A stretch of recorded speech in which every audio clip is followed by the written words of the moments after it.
Face aux maux qui minent la transition démocratique, la 5e édition du festival Sénédroit Libre a décidé de se pencher sur la question à travers des débats politiques et des projections de films qui sont, entre autres, La République des corrompus, Massiba, le mal d'un peuple et Bouribana, le destin fatal de Norbert Zongo.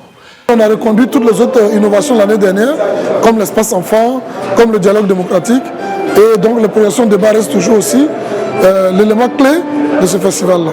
Mois de mars oblige, il y a à l'affiche le film Mounioni Sabali de Kaoru Magassa qui traite des violences faites aux femmes et surtout le film Au nom de ma patrie de Samerou Diallo qui met en lumière les difficiles conditions des familles de militaires morts dans la crise malienne. Ina, son mari est porté disparu depuis 2016 à nos jours.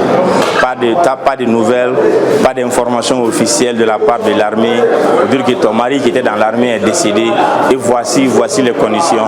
Et elle n'a reçu aucune de ces dispositions prévues par la loi, ni elle ni ses enfants.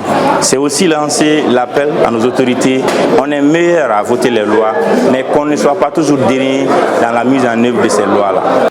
Ces projections en salle et dans les quartiers de la capitale, les masterclass et les ateliers de dessin sont des activités très appréciées par les festivaliers. Un honneur, un grand plaisir pour moi d'être là une fois de plus pour prendre part aux différentes activités du programme de ce grand festival, un festival de films documentaires sur les droits humains.